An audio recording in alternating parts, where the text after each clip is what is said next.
Imagine it's 79 AD. You're walking through the sun-baked streets of Pompeii. The air smells like wood smoke, sweat, and baking bread. Your stomach is growling, but there's a problem. You live on the third floor of a cramped wooden apartment building. You don't have a kitchen, you don't even have a stove, because cooking at home would burn the entire block down. So, what do? You turn a corner onto the main avenue, squeeze past a horse cart, and walk up to an L-shaped concrete counter built directly into the street. Embedded into the countertop are deep clay jars emitting steam. Painted on the front wall above the counter are bright, colorful pictures of a chicken, a goat, and a jug of wine. You don't need to read to know what's available, you just point. The worker behind the counter nods, dips a ladle into a warm jar, and hands you a hot, salted meat patty wrapped in flatbread with a side of lentils. You hand over a couple of bronze coins, grab your food, and eat it right there on the sidewalk. You didn't just grab lunch, you just used a drive-thru in the Roman Empire.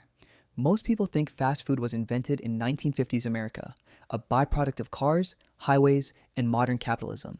But over 2,000 years ago, the Romans created an entire billion-dollar industry based on the exact same premise: speed, convenience, and low cost. This is the story of the Thermopolium, the world's first fast food joint. The word is Thermopolium, literally translated from Greek as a place where something hot is sold. In Pompeii alone, archaeologists have uncovered over 80 of these takeout spots. That's roughly one fast food joint for every 150 residents, a higher density of fast food than almost any modern city today. And the setup was pure engineering efficiency. The main counter was lined with large terracotta jars called dolia. Beneath the counter, charcoal embers burned slowly, keeping stews, soups, and meats warm for hours. It was the ancient version of a steam table at a modern buffet or burger chain. Now, you might be wondering, what was on the menu? Well, forget French fries. The Roman menu was built around local ingredients with a distinctly ancient twist.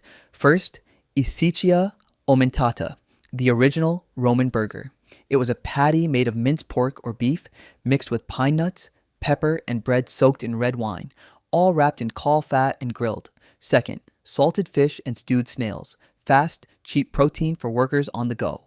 And third, mulsum. Since untreated city water wasn't always safe to drink, Romans drank wine. But fast food wine wasn't high-end stuff. It was cheap, bitter red wine, heavily sweetened with honey and mixed with hot water and herbs to mask the taste. Oh, and every single dish was heavily seasoned with garum, a pungent, salty sauce made from fermented fish guts. Think of it as the ketchup or ranch dressing of the ancient Mediterranean. Romans put it on everything. Now, here's where the story gets surprisingly familiar. Who was actually eating at these places? If you were a rich Roman elite like Cicero or Julius Caesar, you would never be caught dead at a Thermopolium. Wealthy Romans had sprawling mansions with private kitchens, personal slave chefs, and elaborate 5-hour dinner parties. To the upper class, Thermopolia were seen as dirty, low-class dives filled with gamblers, day laborers, and rowdy sailors. Roman writers frequently complained about the noise, the greasy smells, and the shady characters hanging around street stalls. Sound familiar? It's the exact same social stigma fast food carried for decades in modern times. But the truth is, urban society couldn't survive without them. As cities grew denser throughout human history, the need for quick, prepared street food popped up everywhere.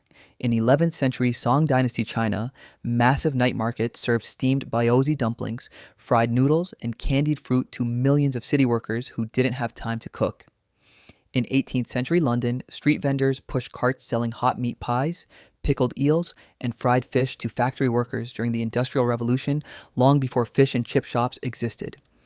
And in 1921, White Castle opened in Kansas, streamlining the process with standardized griddles, paper hats, and 5-cent sliders, setting off the modern fast food explosion. Different centuries, different continents, same fundamental human problem. When Mount Vesuvius erupted in 79 AD, it buried Pompeii in layers of volcanic ash, freezing a single afternoon in time. When archaeologists finally excavated the Thermopolium of Regio 5 in 2020, they found traces of pork, goat, fish, and land snails still sitting at the bottom of those clay jars, along with the bone of a small dog lying near the counter, and a bronze coin purse left behind by a fleeing customer. Looking at those preserved counters, it's easy to feel a strange sense of connection across 2 millennia. We often think of ancient history as a completely foreign world, a world of marble statues, toga-wearing philosophers, and epic gladiatorial battles. But the Thermopolium reminds us that everyday life 2,000 years ago looked remarkably like our own.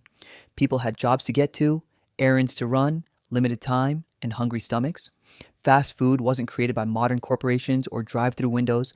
It's a fundamental human invention, a quiet testament to the fact that no matter how much technology changes, humanity has always just been looking for a warm meal on a busy day. So the next time you grab a quick bite on your way home, take a second to look around. You're participating in a ritual that started thousands of years ago on a dusty cobblestone street in Rome. Thanks for watching. If you enjoyed this journey into history, hit the like button, subscribe, and let me know in the comments what ancient Roman food would you actually try. Until next time, keep looking past the surface.